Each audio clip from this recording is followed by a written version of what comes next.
नमस्कार दोस्तों, स्वागत है आप सभी का हमारे YouTube चैनल स्टडी विद नवीन शर्मा में। आज हम सीखने वाले हैं नंबर सिस्टम का। ये हमारा तीसरा वीडियो है और इसमें हम सीखने वाले हैं कि हम शून्यों की संख्या कैसे पता करते हैं।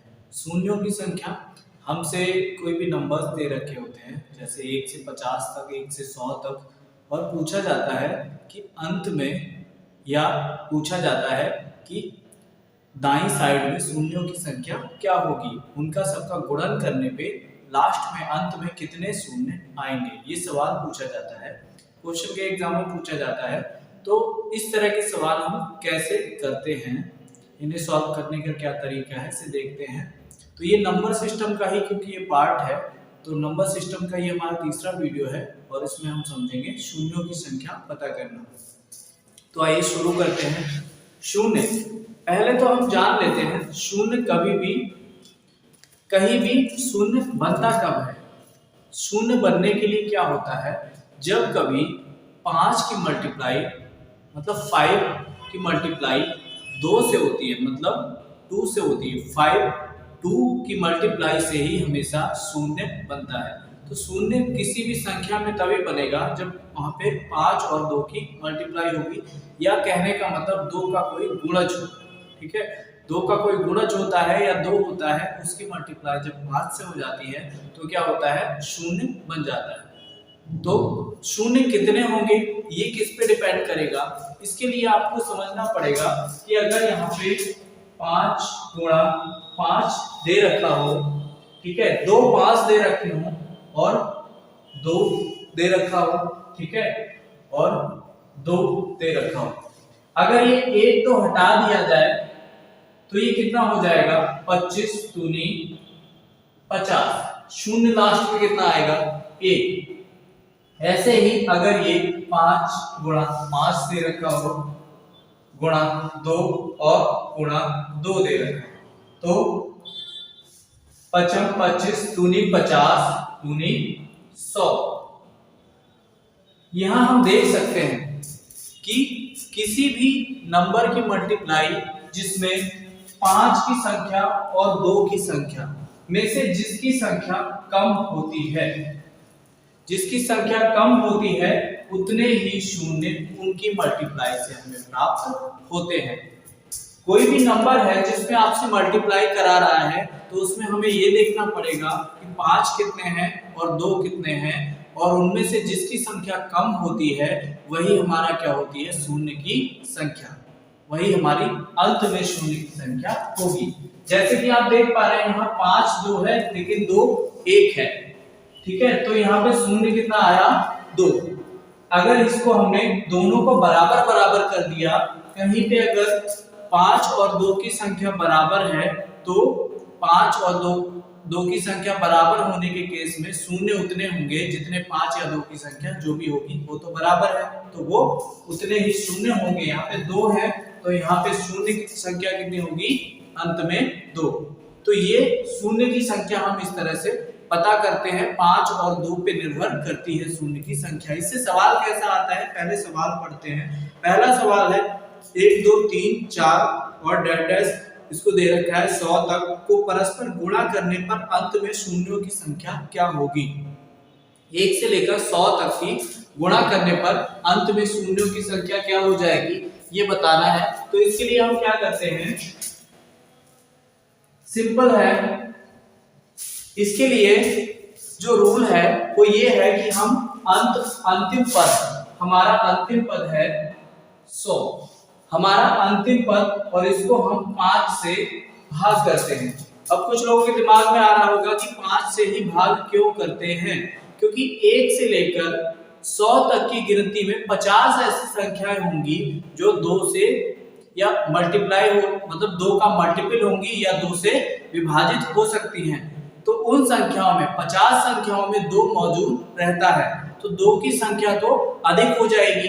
हमें पता करनी है 1 से 100 तक की गिनती में 5 की संख्या कितनी होती है। ये 5 की संख्या अगर हम पता कर लेते हैं तो हमें ये पता लग जाएगा कि हमारी शून्य की संख्या अंत में कितनी होगी। इसीलिए हम इस अंतिम पद को, जो भी हमें नंबर दे रखा है 1 से लेकर 100 तक दे रखा है, उसके अंतिम पद को हम इससे करते हैं भाग। तो भाग करने के लिए 5 से भाग करिए और ये भाग तब तक करते हैं 5 से जब तक ये भागफल 5 से छोटा नहीं आ जाता। तो 5 दूनी 10, यहाँ पे 20 हो जाएगा। इसके बाद इस 20 को हमें भाग करना है 5 से, 5 चौक 20 आ जाएगा। और अब ये भागफल 5 से क्या हो गया, छोटा। जब ये 5 से छोटा हो जाएगा हम इसको छोड़ देंगे और शून्य की संख्या कितनी होगी, शून्यों की संख्या हो जाएगी हमारी कितनी, 20 और प्लस 4 बराबर 24। ये अंत में शून्य को संख्या होगी, अंत में शून्य की संख्या कितनी हो जाएगी, 24। सिंपल है, इसी तरह के सवाल पूछे जाते हैं। अगला क्वेश्चन हमें दे रखा है 1 2 3 4 5 और ऐसे ही हमें दे रखा है 1000। ठीक है, ये हमारा पहला क्वेश्चन है। दूसरा क्वेश्चन दे रखा है 1000। तो 1000 को भी हम सेम प्रोसेस करते हैं।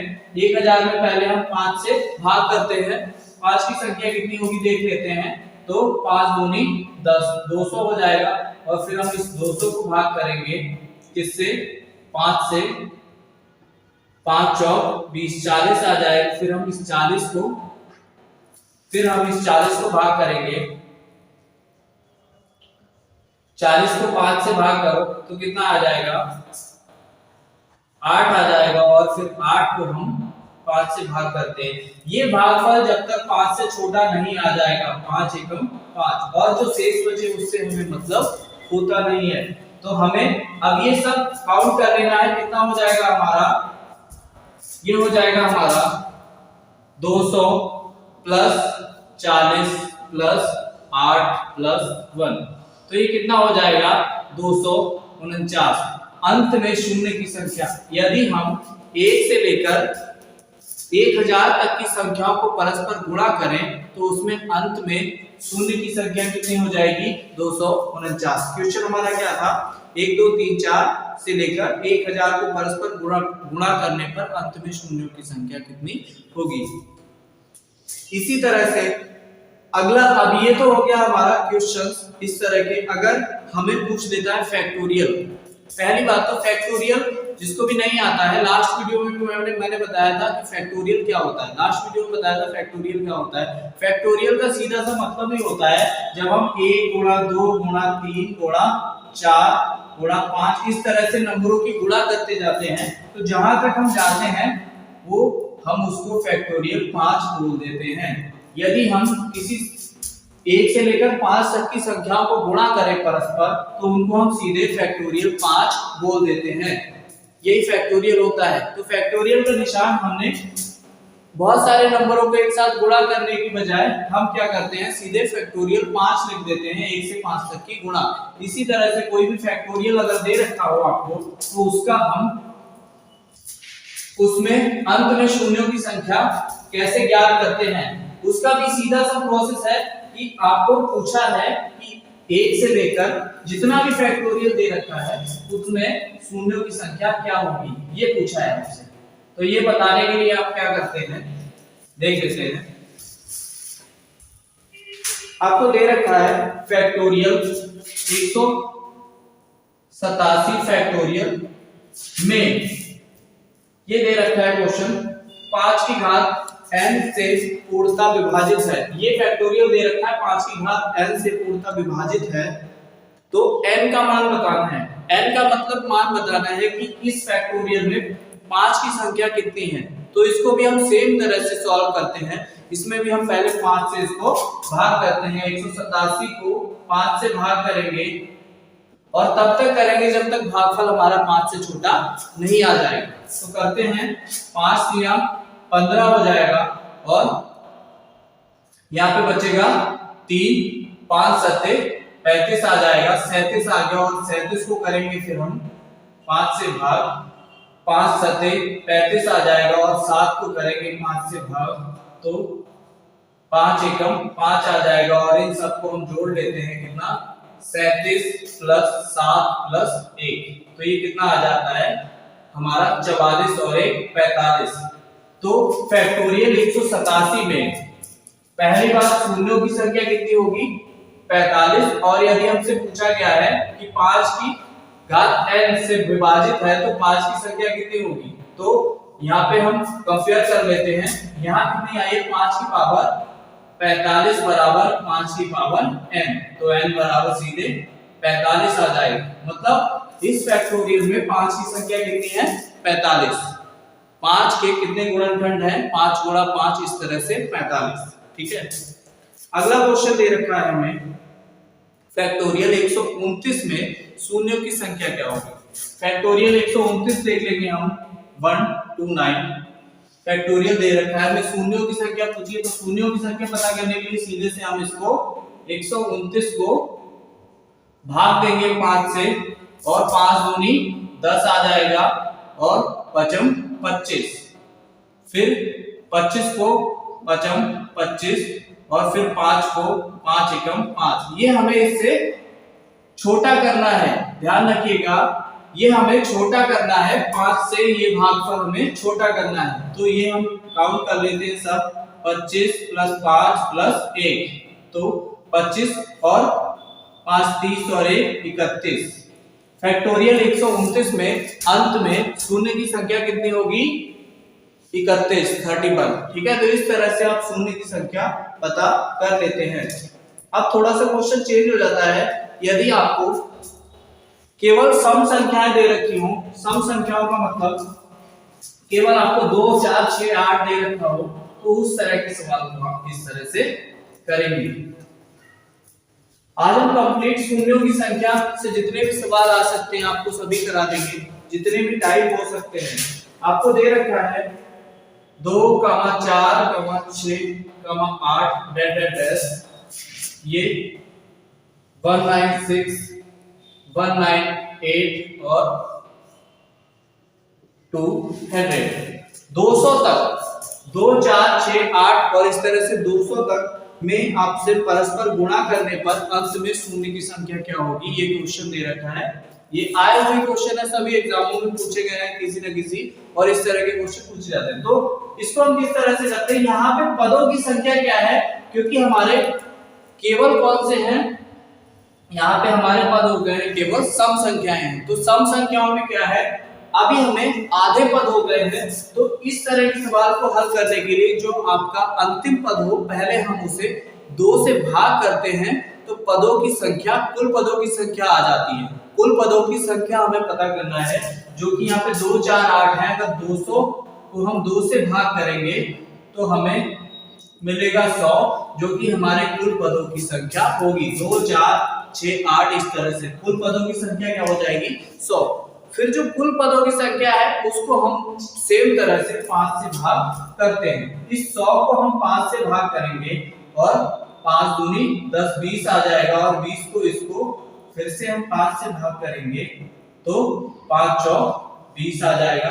तो ये हमारी शून्यों की संख्या क्या हो जाएगी, शून्यों की संख्या हो जाएगी हमारी 20 और प्लस 4 बराबर 24। तो इस सवाल में हमारी शून्य की संख्या कितनी हो जाएगी 24। अगर आपको केवल इवन नंबर दे रखे हो, ऑड नंबर ना दे रखे हो, तो इस तरह के सवाल को हम पहले अंतिम पद को 2 से भाग करते हैं, तो हमारी कुल पदों की संख्या आ जाती है। उस कुल पदों की संख्या को हम 5 से भाग करके इस तरह के सवाल में शून्यों की संख्या पता करते हैं। इसके बाद अगला सवाल हमारा दे रखा है, अगर केवल हमें, ये तो केवल इवन नंबर हो गए, केवल ऑड नंबर दे रखे हों, तब उस कंडीशन में हम क्या करते हैं, केवल ऑड नंबर दे रखे हों, जैसे आपको दे रखा है 1, 3, 5 25 तक दे रखे हैं, तो परस्पर गुणा करने पर अंत में शून्यों की संख्या क्या होगी। तो इस तरह के सवाल को हल करने के लिए क्या करते हैं, इस तरह के सवाल को करने के लिए आपको याद रखना है कि कभी भी ऑड नंबर्स में केवल ऑड नंबर्स की आप मल्टीप्लाई करेंगे तो शून्य कभी भी क्रिएट नहीं होगा, जब तक किसी ऑड नंबर की मल्टीप्लाई किसी इवन से नहीं होगी। कहने का मतलब ये है कि इसमें आपको 5 तो मिल जाएगा, 5 बहुत जगह मिल जाएगा, लेकिन 2 जो कि आपको शून्य क्रिएट करने के लिए चाहिए। 2 या 2 का मल्टीपल, 2 या 2 का गुणज कोई भी आपको प्राप्त नहीं होता है। इसीलिए कभी भी जब भी आपसे पूछेगा कि 1 2 3 5 इस तरह से 1 3 5 इस तरह से और नंबर्स में शून्यों की संख्या क्या होगी इनको परस्पर गुणा करने पर, तो इसमें हमेशा शून्यों की संख्या शून्य होती है। कभी भी कोई शून्य क्रिएट नहीं होगा जब तक इसमें कोई 2 या 2 का मल्टीपल इसमें मल्टीप्लाई नहीं होगा। ठीक है, तो ये सवाल भी पूछा जाता है, ये भी किसी एग्जाम में पूछा गया है। और अगला सवाल है हमारा, अगला सवाल है प्रथम 100 धन पूर्णांक का गुणनफल जब 6 की घात n से विभाज्य हो तो n का मान क्या होगा। ये सवाल है, इसको देख लेते हैं। सवाल दे रखा है,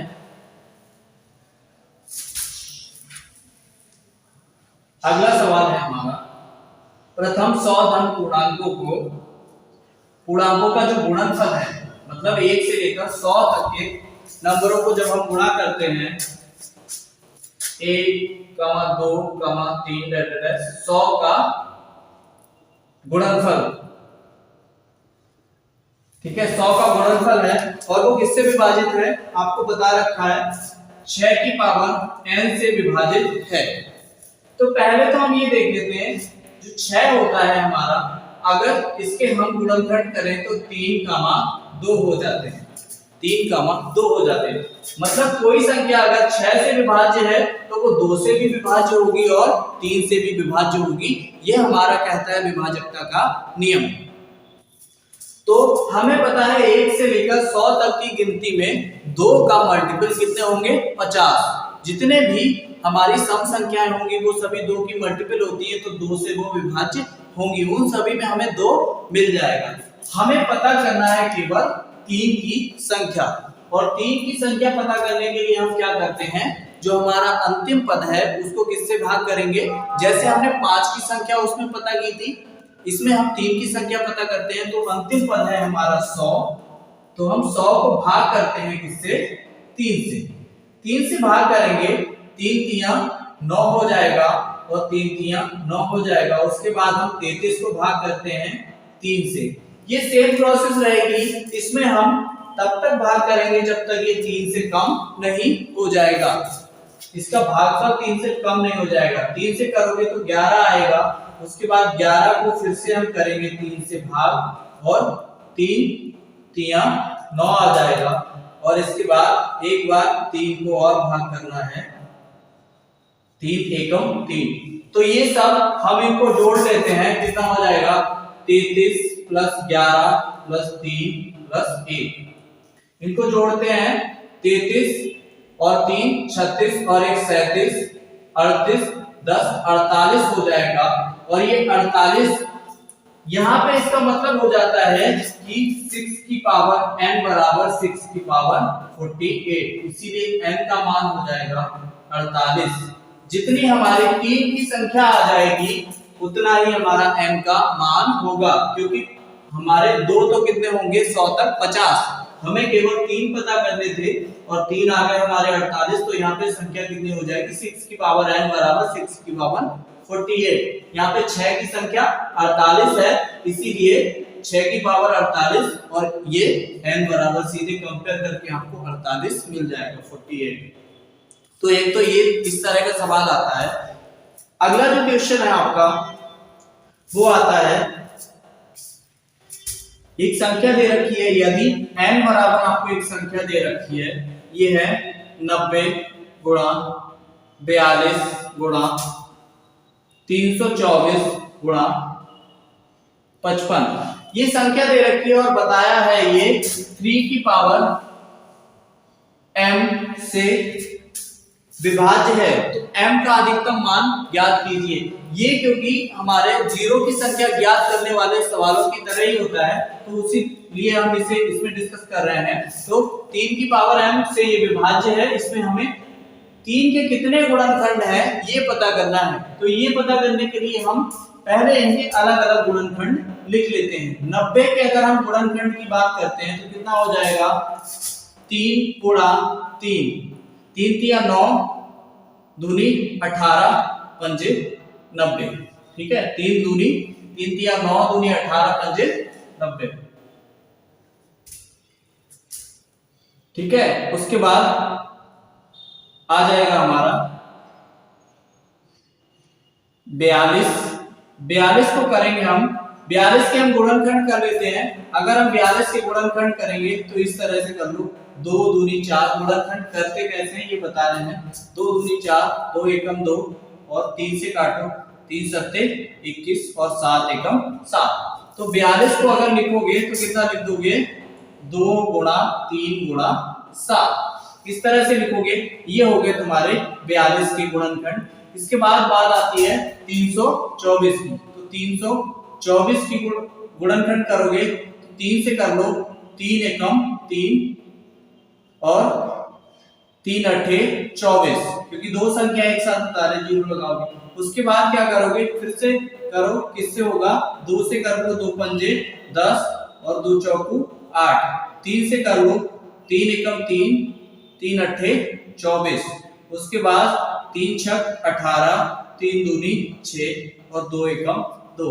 तो ये हमारे आ जाएंगे 324 के गुणनखंड कितने आ जाएंगे, 3 गुणा 2 गुणा 3 गुणा 3 गुणा 2, सॉरी एक 3 और है, 3 गुणा 2। ये हो गए 24 के। और 55 की अगर हम बात करते हैं तो 55 के केवल 11 और गुणा 5। ठीक है, 11 पंजे 55। अब इन सभी गुणनखंडों में, क्योंकि ये सब मल्टीप्लाई में दे रखे हैं, हमें केवल पता करना है 3 की संख्या कितनी है। तो 2 तो ये है, एक 3, 4 5 6 और एक 7।